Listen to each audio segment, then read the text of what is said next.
Hello everyone, it's Mini Cooperman here, and I thought I would do a review on my brand new laptop that I've had about a week now, that I got last week, for all of you, because when looking for this laptop, I scoured YouTube, I scoured the internet, and apart from one or two very brief unboxings, I didn't find anything of note, anything of substance, so I thought I'd record this video for you, so if you're in the same situation that I was 7 days ago, and have been thinking about getting a new laptop for a while like I had, then hopefully this video will help you to tell you a bit more about this model if you've highlighted this model, and also the sort of discussions and debates that I was having with myself about this compared to a couple of other options that I'd shortlisted.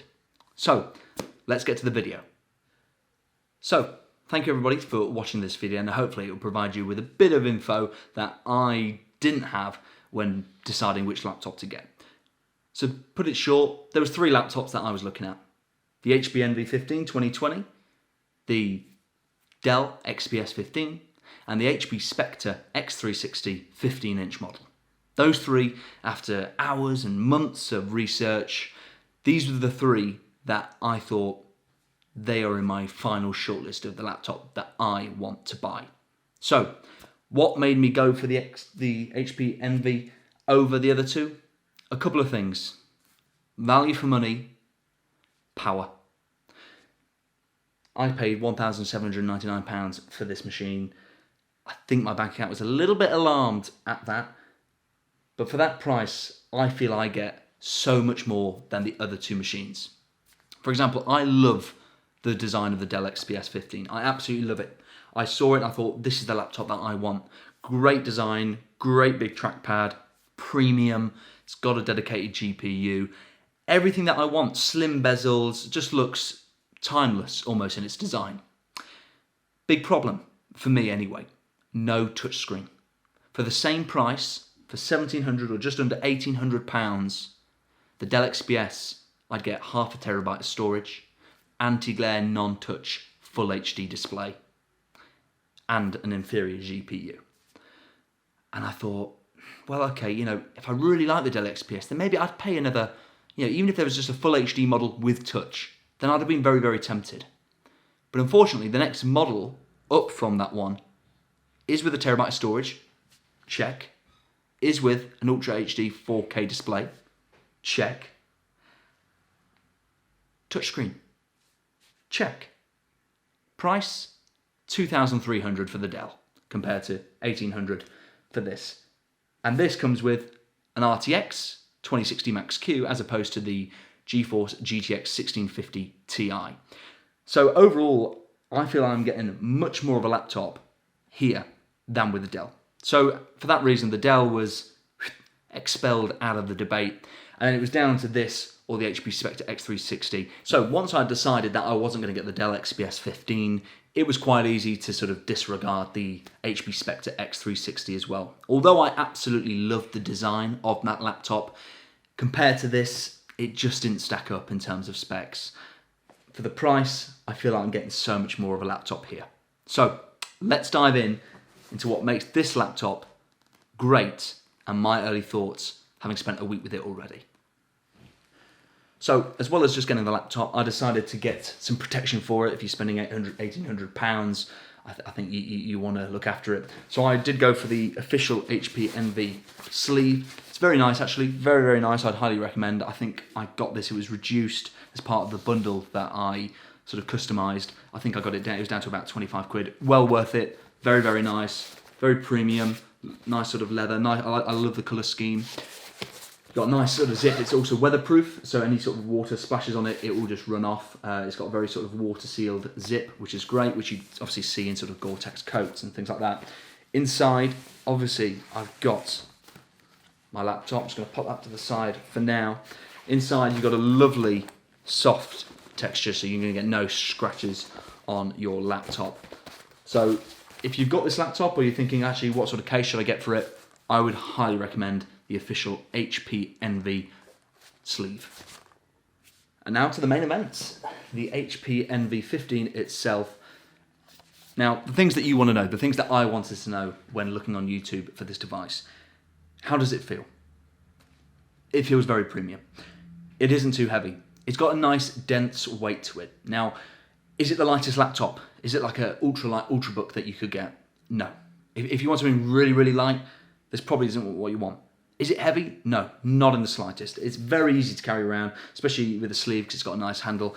It isn't heavy at all. Very, very, very light for what you're getting. But it's got a nice dense weight that makes you feel, actually, I've got something really premium in my hands. You know, some things I think, the LG Gram I remember looking at, good specs, but I don't want stuff that just wobbles around. I want it to feel sturdy. And of course, if you want that, it is going to come with a bit more weight because it's going to have to be more solid. It's got a great design. I love the design of it. You've got great ports, and we'll get through those very shortly. But overall, when you get it out of the box, lovely colour, lovely sort of aluminium feel, cannot complain. So next up, the port situation. Now, this was another consideration when looking at which laptop to get. Now, for some people, it might not bother you. You might just want USB-C and maybe a micro SD card slot or something, and you're good to go. Now, for me, this laptop, considering it is very thin, it feels very, very, very, very thin, they pack so much in here. So on the right-hand side, you've got your sort of microphone and headphone combo jack. You've got a USB port here, and obviously got some ventilation. I'll get onto, obviously, heat management a little later. On the left-hand side, you've got your power support, which supports HP fast charge. I'll get onto the charging later on as well. You've got another USB, an HDMI, and then two USB-C ports with Thunderbolt 3 and a micro SD card slot as well. So in regards to sort of productivity and the ports that you've got on your machine, very, very good. You won't need loads of dongles and loads of adapters with you, especially if you're on the go. So with the laptop, something I see all the time on YouTube, and I always think, is it relevant? The one-hand opening test. And on the desk or on your lap, it opens. I thought I'd do it because everybody else talks about it. Do I open it with one hand? No. But if you want to, you can. So great. But I don't. I mean, I have occasionally. I just did it then, but it's not a deal breaker. But if it is to you, then good news, you can open it with one hand. So in terms of the inside of the laptop, it is lovely. Another factor that I chose the Envy over the Spectre might sound like a silly reason, the keyboard. With the HP Spectre X360 15, it comes with a number pad. Now, you might need a number pad. If so, then that might push you towards the HP Spectre. But for me, I don't need one. So having a number pad there, which I don't need, and shifting the keyboard sort of off-center sort of annoyed me. So I wanted something like the Dell XPS, it's in the center. Trackpad in the center. This is a really nice size trackpad. Windows precision drivers. It's very, very good, very slick. Haven't had any issues with the keyboard or the trackpad. Comes with backlighting. And the keyboard, it's so nice to type on. I actually love the HP Envy laptop keyboards. I have them for a couple of years now when I've gone into, Curry's, PC World, whatever, and had a little type. These ones have always stood out to me. This is no different. And of course, you've got your speakers on either side as well as your lovely stickers, the 10th Gen i7, and of course, the Geforce RTX Studio 2060 Max Q. Now, another thing is design, of course, of the screen. 16:9 aspect ratio, thin bezels. This is something that I didn't like on last year's HPs, and in the past you'd have these huge bezels right at the top and right at the bottom. Here though, they've really shrunk on the side, very, very thin, on the top very thin as well. You've got your webcam there, and what I'm going to show you is I'm going to show you the boot up very, very fast, whether from turned off completely or on standby. You've got your fingerprint sensor right there as well, so press the button and it's on and it's booting up. Now while it boots up, the other couple of features that I love is the webcam kill switch and of course the microphone mute as well. Those very, very important, and I thought it's just great. It's a nice little feature to have instead of having to have some tape down over your webcam. And we're up, we're on. So fingerprint in and we're unlocked and I'm on my home screen. Very, very thin bezels, as you can see. It's a delightful screen. Now, do I have it on full brightness? No, I thought I would need to, but I don't. I literally have it on probably just over half, maybe almost 2/3 brightness. And you may not be able to see it on the camera, but in person, absolutely no issues at all. If you want it on full brightness, great. But I mean, the fact it can go brighter than this, and I have absolutely no problems, tells you a lot that you need to know. But I love the screen. It's touch screen, 4K, everything that you want. So a couple of things that I thought, and you're probably thinking as well when I was looking at this laptop.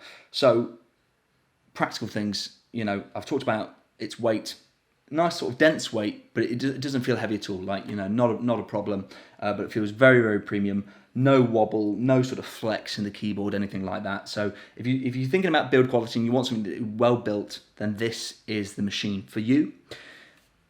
Charging. What is the charge time? Well, it's got the HP fast charge. So there's been times where I might be down to sort of 20%, and at 20%, its default setting is that it'll put you in battery saver mode. You can adjust that to a higher percentage or not at all. It's entirely up to you. And I'll get onto battery life very, very shortly. But the fast charge, I've been out for a run, come back, and it's up to sort of the high 80s before I know it. So in terms of fast charge, it is fast. You won't have a problem with that, I don't see at all. So battery life, that was a big thing for me. Now this laptop, because of the model I went for, does suffer with battery life in terms of compared to the sort of lighter model, which comes just with the Geforce GTX 1660 Ti and just a full HD screen compared to the 4K and the RTX card. So battery life, not going to lie, not going to sort of, you know, cover it up, isn't amazing. It isn't like a full day, you know, sort of light, powerful, all day sort of laptop. You're not going to get 12 hours, 10 hours, 9 or 8, I'd even say. This to me is, if you're using it constantly, 5 hours. Which still for me is absolutely fine, because I'm not going to go anywhere without taking my charger, for me.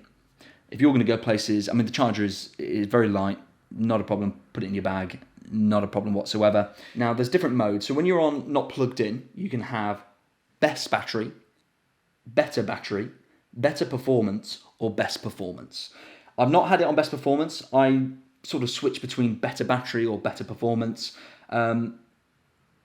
I did yesterday try it with best battery, so battery saver on from the start. It reduces stuff happening in the background and a bit of the brightness, and it did make a difference. If you sort of thinking, actually all I'm going to do is sort of type some stuff on Word, then it could be worth putting in that if you're going to be traveling and you can't take your charger with you for whatever reason. So it's got good enough battery life, not the best, but good enough for what you want. For people who, you know, are going to do a lot of, if you're creative and productivity, the keyboard, real nice travel, nice sort of texture to it. Typing on this is a joy, is a real joy, whether it's in Word or whatever you might be doing. The keyboard is very, very good. I think the layout of everything is great. And as I say, the screen is beautiful. And this, as I say, is on 2/3 brightness. Not very bright at all compared to its max capability. So of course, if you're getting this laptop, especially this model with the RTX, you're getting it because of the graphics card, for the power. So how is it? I've had no problems. I thought I'll install Planet Coaster, installed Football Manager. I've got all sorts of different software as well. I've edited this video on this laptop as well, and experience was absolutely great. This RTX card does make a huge difference. You've got 6 GB of dedicated video RAM, and on this model as well, I forgot to mention, comes with 16 gigs of normal RAM. So lots of power, lots of storage, lots of memory, and the graphics card has been absolutely brilliant, especially if you put the HP Command Center into performance mode. It really does make the most of this GPU. Playing Planet Coaster, although it gets very, very hot, the frame rate, everything was so silky smooth, so not a problem, and that was on good settings as well. If heat is a problem for you, and you don't like laptops getting too hot, don't put it in performance mode.